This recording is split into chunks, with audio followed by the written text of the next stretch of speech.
such an asshole. I got good news, boys and girls. Cappy's all caught up with A-Hole Consulting, and I could do some originals. It's been that long, yeah. I've been working on the darn house. All right, we're going to talk about synthetic and authentic mental illnesses. All right. Now let us go into the before time. Okay, join me. No one's going to get that joke. In the before time, what gave most of humanity purpose, value, and reason in life was their family and their children, because that's the only thing thus far we figured out to do on this planet is to perpetuate the species. All right. But beyond that, sometimes people were eccentric or a little bit more individualistic and said, well, I want to do more than just procreate. I want to do something else. A lot of that times I'll become a warlord and enslave a bunch of people, or I'll become king and then I'll get murdered because everybody wants to be king. And so my stepbrother and the regent and all that other stuff. Look up all of history, not just European history, all of history. Everyone wanted to be king, which means everyone wanted to have an early death. But then as we more or less got out from underneath slavery, monarchy, government, where it was people by the people for the people, and technology came along, industrial revolution, we're allowed to pursue things beyond just merely fornicating and breeding. And you'd have kind of like a profession, or maybe become an artist or an actor or something, whatever, the limitless number of things you could have done. And it didn't even have to be recognized by society. It could, I'm a mountain climber. No one really sees it, but I'm going to climb all these mountains. I'm going to be an adventurer, whatever else it is.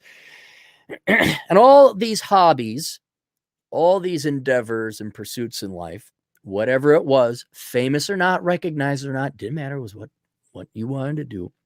In addition with having family is what gave people value.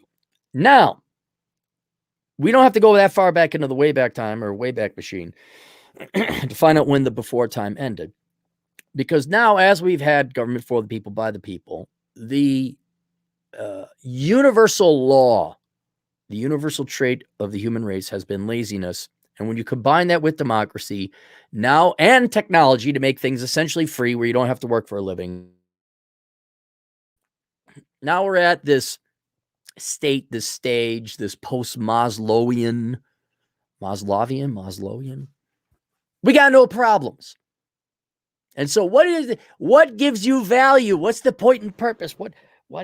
And so whereas survival, I know it sounds not exciting, but just to get by, just to be a self-supporting adult, that was one of my greatest accomplishments in life. I was 18, went to college, nothing, had a little bit of money I saved up in high school. To become a self-supporting adult and not have to answer to anyone because I owed no one anything, that was a great achievement. That unto itself, it still gives me value to this day. Because at 18, I did more than what most 40-year-olds today do. Heck, 60% of the population still relies on a government check. They're not independent people. So that journey, that galvanization process, turning me into a real man, women turn into a real woman, that gives me value, gives me pride, and it makes it that my life doesn't count. But now, combination of technology, democracy resulting in socialism, and I would even say a virus. Generally, we could call it feminism if you wanted to, but where we've eliminated the opposite sex as something valuable and something we should aim for to ultimately have children. Now, what normally gave humans value, purpose, and reason in life, whether that was adventuring or accomplishments or going through trials or tribulations and prevailing at the end, or something simple as having a family, that's taken off the table. And whereas prevailing against nature is what got you to survival, now we don't even have to do that. But the desire for the human desire for purpose and value and meaning in life, that doesn't go away. That's been with us since time immemorial. Why do you think religion comes along? Why do you think there's love? Why do you think there's children? But now you don't need children. Oh, no, that group, that sex over there don't like you. I really don't want you. Children, oh no, no. And survival, prevailing over nature, becoming a real independent man or woman? No, you're entitled. Here's some government money paid for by those actually independent people. But even though everything's bought and paid for on Maslow's hierarchy of needs, that doesn't give you agency and purpose and value in the world. And so now the lazy, which is here, it's just the majority of the population is dependent upon the government, or partially dependent upon the government. The lazy and the unindustrious need some kind of value, purpose, and reason and agency in the world. And to have authentic purpose, reason, value, agency in the world, you must do something authentic. You must do something industrious. You must become something real, whether that's a profession or physical or whatever else have you. But people don't want that. Because above all else, laziness, the universal trait of humanity, has made it so it's overpowering, actually, where it's like, no, you don't want to do anything industrious, anything but anything industrious. And so now you have this kind of quasi-conscious of this world that shouldn't exist. It's like plasma. It's a state of being of matter that I guess it does exist at super high temperatures. But it's a theoretical where I haven't achieved nothing, but I still have value. And now let us introduce mental illnesses. This generally falls under a philosophy, a rule of law that I call Traitism, where people derive value from traits they were born with. And you can see where in today's world, where everything is kind of bought and paid for through socialism or technology. Well, I don't want to work, but I still want to have value. OMG, look, a color of the skin. Oh my, OMG, I'm looking in the mirror. I got brown eyes. OMG, my gender. And you see that where people value their traits. The new religion is traits, Traitism. Who fornicated to result in, who fornicated, didn't abort me, and resulted in me? OMG, I'm so amazing because of these traits I was born with. Now, some traits are obviously identifiable, race, gender generally. No one's really gotten into the brown-eyed people or the blue-eyed people. We haven't had blue-eyed people rights yet, just yet. I'm proud of my brown-eyed heritage.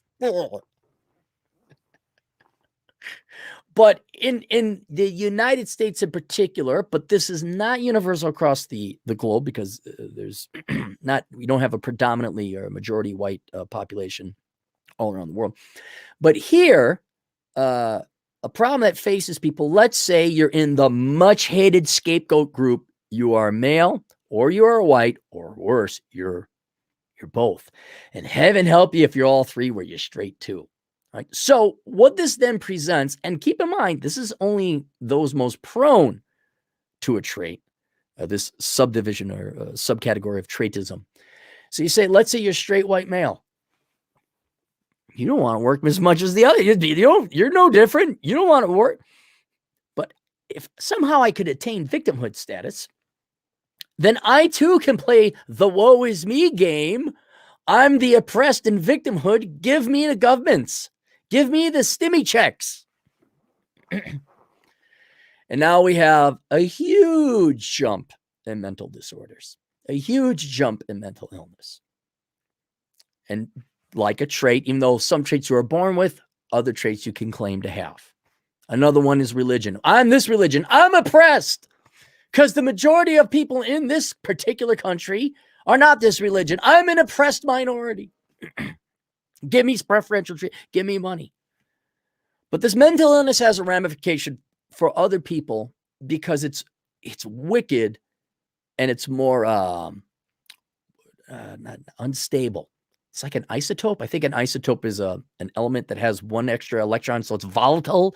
It reacts with it. And so and everyone is running to it because, again, it is not exclusive to the boogeyman of whatever country you're in this particular case, white males. Straight white males, right? Everybody can play this game in claiming that you have a mental illness when you don't. Right? So now we have to talk about the difference between authentic mental illness and synthetic mental illness, right? Authentic mental illness, that's authentic. It's real. You actually do have dyslexia. We just had a client yesterday. He says, yeah, I got tested. I authentically have dyslexia. Okay, you do. No, I'm autistic. I'm like Rain Man.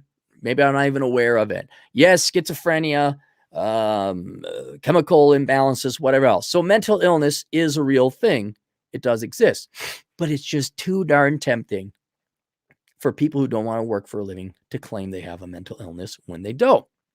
And now we have synthetic mental illness. Now it gets a little obscure little gray, the genesis of this, right? Because it's not someone consciously saying, yeah, I'm going to, oh, I see what's going on here. If I'm somehow disabled or I have some kind of disability, I can claim the free government gimme that's. I don't think it's that clear just yet because they come from school. They come from a childhood. And this environment predisposes people, sometimes fully convinces them and fools young boys and girls that think they actually have a mental illness. For example, ADHD, anyone? I'm still, okay, dyslexia, fine, okay, depression, that's a thing, especially, got suicidal tendencies. Schizophrenia, yeah, okay. Bipolar, but ADHD, oh, you're just a boy locked up in a prison called school and you're acting out? No, that's normal behavior. And when you make jokes, oh, I got a little bit of the ADHD or touch of the tism. But when you're a little boy, little girl in school, and you're just acting normal because teachers suck and school is a prison. Now we tell you you have a mental disorder. I can't wait to rush to the school counselor. Oh yeah, you got oh, here's your prescription. Oh yeah, man. Yeah. Now, let's assume you don't have a mental disorder. Okay. Oh yeah, now the internet connection is unstable. Hang on. Right when I'm in the middle. Hang on.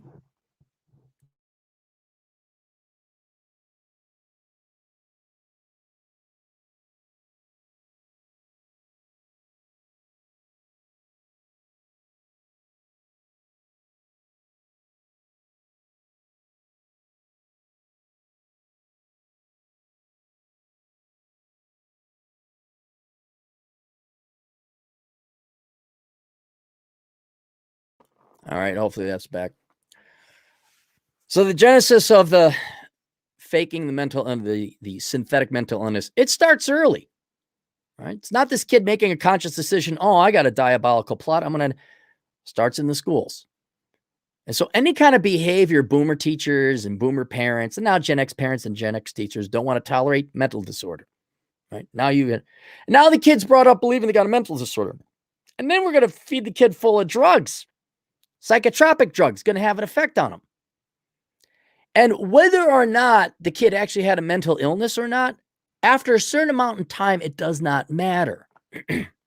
Because living under the false assumption that you have a mental illness when you don't, or faking it to get yourself attention. Like, remember, go back into the 90s. Let's go in the before time. In the before time, girls in the 90s thought it would be edgy to do fake makeout sessions on dance floors. This is when nightclubs still existed. And then they get attention. They had no intention of getting a guy. They just did it for attention. If you kept that behavior up, though, wouldn't that kind of have a psychological effect? And it's the same thing here. In this primordial gray goo, whether you were lied to claiming you had a mental illness, or whether you figured out intuitively, ooh, if I act like I have a mental illness, I'll get attention and be popular in school, and I'll get lower standards, and life will be put on easy mode. After a while, surprise, surprise, to the point now you're a 20-something or a 30-something, and you've either been on drugs, believing you actually have a mental illness that you don't, or you were faking a mental illness when you didn't have one. By that time, you're mentally ill. And so whether it's an authentic mental illness, in which case you are mentally ill, or it's a fake mental illness, you're still mentally ill. Because synthetic or not, it's still got the same effect. Give you another example. Bipolar disorder. Do you ever notice how the majority of people who have bipolar disorder are hot chicks? Hot chicks in their 20s? Yeah, no, it's just she's a bitch. Okay? And they use bipolar as an excuse to treat people like crap. Well, I just got bipolar. And the temper, if any of you have ever dated a 9 or a 10, all right, I'm sorry. Terribly sorry. But they have those temper tantrums. One gal was screaming at me on the highway. Another gal was screaming at me because I didn't offer to buy her a soda when I went in to pay for some gas. Like that type of stuff. It's amazing what happens when they turn 30. That never happens again. Or if you put your foot down and say, you pull that BS, because it's a choice. It's a choice. But here's the question to you. Whether it's synthetic or authentic, does it matter? Because if it is authentic, well, you can't do anything about it. Sorry, I don't date psychotic people. But if they're faking this, it's almost even worse and a mental disorder unto itself. And so a lot of it, and this is for the younger people, this is why I'm bringing this up, and I've talked about it indirectly about this in the past a couple times. But life is put on such easy mode for younger people. And you are so propagandized by your teachers and the media and your parents to think, oh, you have Traitism. Oh, you're this race or that gender or sexual preference, or you're made up, designer sexual preference, right? Not to say there aren't non-binary people. There are, but most people are, ooh, I'm pan. No, you're a attention whore.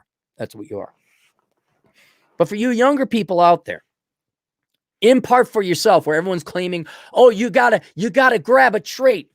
You got to grab a mental illness. You need a design. In my day, you needed high top Nike shoes. You needed to roll your jeans. Girls had to have feather bangy hair. In your day and age, you have to have an alternative non-straight gender. You must have some kind of, do your 23andMe. Hey, thank God I'm 12% Latino. Yay. See, I'm kind of a minority. And then you must have some kind of mental illness. Now, in my case, where I run into predominantly men, you guys are using it as whiny, complaining, excusey. I have anxiety. Oh, no. That's as synthetic as a stripper's boob job. Get that out of here. All right. And if it was like, oh, I work out and I do this and I have a job, but I'm still anxious. Okay, maybe. No, it's always, I live at home and I don't do anything. I'm anxious. No, you just haven't had your ass kicked yet. You haven't gone out in the real world. But whether it is people claiming, oh, you have a mental disorder. Oh, this, oh, that. Oh, here's your trait. Oh, now go out there and give me that. So the free attentions and lower standards. Or you're a sane person and you start dating or interacting with other people and everyone's got their disorder. Everyone's got their designer mental illness. Doesn't matter. And you need to know the layout of this landscape. So when you do, everybody has a bipolar girlfriend story. So that when you go on a date with a girl and the first date goes well, then you go on the second date and she ever utters the words, she's acting all weird and like, what's wrong? If you don't know, I'm not telling. That happens, bipolar, goodbye. Whether she has it authentically or not. You save yourself, ask Rollo Tomasi. Save yourself a year time. Save yourself a world of psychological trauma. Gone, out, faking it or not. Girl's dating a guy and he's all emo. Oh, I'm depressed, social anxiety, but he doesn't go to the gym. Out, gone. It doesn't matter, synthetic or authentic. It does not matter because you can't date someone who's authentically mentally ill. As you sure as hell don't want to date someone who's faking it. And over time, they will become mentally ill, faking it long enough because that's all they got in life. And think how sad and pathetic that is when all you got is your trait, especially if it's synthetic and made up. Ooh, look at me. I'm edgy. I'm a Bulbasaur sexual. And you actually believe it? I don't know. Bulbasaur, that's a joke on Pokemon. But like, oh, you act, okay, you're bisexual. All right. See, but you align to yourself. You're doing it just to be edgy. Doesn't that kind of mess with your head by the time you're 30? So for you youngins now, where everyone's rushing out to get their traits instead of just being themselves and working a real job and supporting themselves and becoming a real man or a woman, and everyone's got their little card. Ooh, look away. Ooh. And then, oh, life is so difficult. I have a case of the, what's another one that people use as an excuse? It's not autism or Asperger. I'm being harsh on the guys because no girl likes a whiny, self-pitying guy, and you guys don't. You're not depressed. You just don't get outside and exercise, and you're not interacting with the rest of us. So what is it? It's not anxiety. What is it? Whatever. No. Call BS. Find the normal people. Find the intellectually honest people. Have sympathy for those who are genuinely mentally ill, authentically mentally. Oh, that's fine. Okay. But you got to suss out, and it's going to happen in an increasing trend. Because instead of becoming a plumber, instead of becoming an engineer, instead of becoming a pilot, instead of becoming just a good wife or a husband, everyone has to have their trait.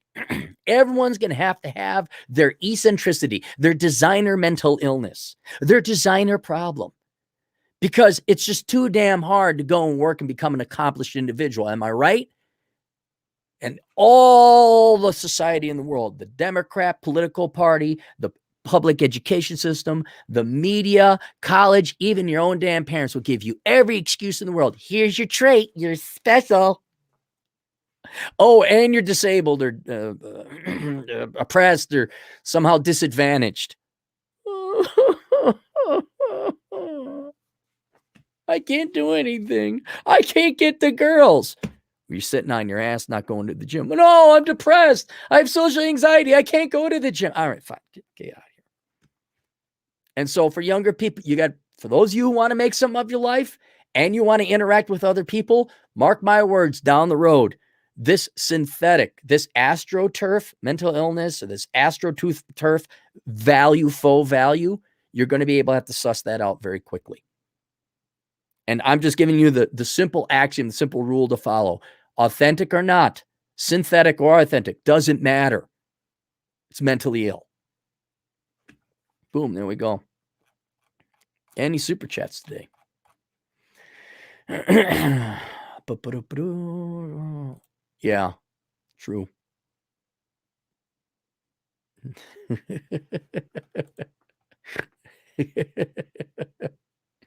No, I don't believe you guys have this. No, I don't. Look, how about this? How about all these people? I have this. No. How about this? Go run a marathon. Train for a marathon. That'd be like a 3-month deal at least. And when you run the marathon, you accomplish something, you do something, then tell me if you still feel. Heck, even in the middle of the training, once you start running 5 miles, you tell me if you feel bad anymore. Crappy, my favorite camera. Boo-boo for 9 Polish zlotys. Here we go. So, well, isotopes are different electron configuration of an element. What am I thinking? The ones that are volatile? Like ozone, that's volatile. It's 3 oxygen parts, right? It's always looking to interact with something. Scott Wilson, 5%. I think it's pronounced Dyslexia. Oh, Dyslexia. What's the one where you're just not good at math? They came up with something like Dyscalculia. Is that the one? I always think of the Count Dracula. Fred Freeman saw $2. Cuddle Wilkins really didn't have a mental disorder. No, she just came from a soft life. Daddy paid for everything. But here's the thing. If you live in that environment long enough, you will actually develop a real mental illness, which is why it doesn't matter. The why or the how or the who or the genesis of that person does not matter. They're mentally ill on a functional level. They could be faking it or it could be real. It does. The gal who slashed my tires. Okay, one of the gals that slashed my tires. Doesn't matter if she knew exactly what she was doing or she was mentally ill. Bitch still slashed my tires. Not acceptable. Okay, it's just not. I don't care how you got here. I don't care if you're doing real heroin made from poppy seeds or heroin made in a lab. You're still a junkie. That's what I'm trying to point out to the youngins now. Fred Freeman saw $2. Pew, 56% of white liberal women less than 30 have a mental condition. Huh? Oh, under 30. 56%. Right. Okay. And exactly. Well, one, that's what happens when you lie to an entire generation about their nature. Yes. What happens when you lie to an entire sex about their nature. And do they really have it or is it just a cope? That's what I want to know. But do you want someone who's on some kind of medical prescriptions, either because they're too weak to accept that, oh, you got to go out and do things in life to have value, purpose, and agency, and they're using their mental illness as a cope? Or are they actually mentally ill? In either case, you don't want them, right? Fakers or real. See, it's the opposite of boobs. Now, I know there's probably different philosophies and beliefs on this. I don't care. Fake or natural. Give me them big old titties. Tig old bitties. I don't care. Fake, don't care. It's the opposite for men. Fake or real, I don't care. I want nothing to do with it. So it's the opposite of the boobies. There we go. I know you guys are. I'm a frying pan sexual. Right? You like fish. There you go. Oh man, I should go catch some fish, fry up some fish, some butter, a little bit of seasoning, get some trout out there. Is that it? I think we're caught. No, a couple more. All right, let's go through it here. Finally getting to some originals today. Might have another original or two. Sean Adamson, $5 Australian. Don't take yourself too seriously, too offense to everything. Have a laugh. Better yet, share a laugh. Won't fix mental illness, but helps. It does for me. I love racial jokes. I told the girl an Irish joke at a restaurant. She was the waitress. She's like, oh, I'm like, it's in Irish. She's like, are you Irish? I'm like, enough. Yeah. Doesn't matter. Funny's funny. Imagine all the people that are missing out on humor because they always look at humor as an offense, which humor by its definition, if it's really funny, has to take a stab at someone. You have to get a little nick out of somebody there. If that person is strong enough, they'll find it funny too. But look at all the humor we're missing out on because everyone's fraggy-vaggies, fraggy-feelies. The Competent Man, $2. One of that slash tires happened multiple times. There was 2 times my tires got slashed. I think separate girls. Well, my tires have been slashed 3 times. I think one girl did it twice, and then but there was only 2. But yeah, that's it's happened to me twice, and it was one girl was bipolar, the other one I have no idea what it was. She just crazy. Charles Keever, $5, schizo, been institutionalized over 25 times in my 20s, working in a biomedical field now, 32 years old. I see. I'm inclined to believe that if you were institutionalized. I'm not saying genuine mental disorders don't exist. I'm talking about the posers.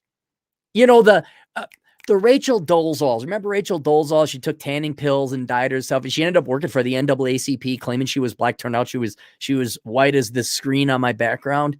That's what I'm talking about. And that has to be an ultimate insult to people who suffer from genuine mental illness, just as it would be an insult to black people, although I don't know why you take value or agency in being black, but insulting, like you're posing like us, you're not even black. What the heck's wrong with you? But there's money in being a oppressed minority. Not lots of money, enough to keep you from working hard and achieving your best. Alex Patino, the truck driving Latino agent in the field for $5. Since I was a kid, I make the same mistake when it comes to numbers. I know that 5 times 5 equals 25, but when I'm writing it fast, I write 20 and the easier, more mistakes. Yeah, if you're going fast, like I'll write wrong words. That's a very common thing for me is I write wrong words when I'm typing. So I always have to usually go back and read through what I'm writing. We could argue it's dyslexia, but okay, if there's a mental illness for you to have or a mental disorder, I'll take dyslexia. I'll take that over schizophrenia or real depression any day. Oops, I spelled tie instead of it. How will I ever survive in this horrible, horrible world? I guess I'll just spell it again. I know, and I'll give you, this is in the before time. In the 90s, I knew this guy. He claimed to have dyslexia. He got $1,000 a year in tuition for that. Well, and that was money. That was real money back in 1993. I'm like, you get $1,000 a year just because you spelled tie instead of it? Spell tit. It's the same thing. Whichever. Hey, Bob, Mom, all the same. All right, that's it. We'll see you guys later. Toodles.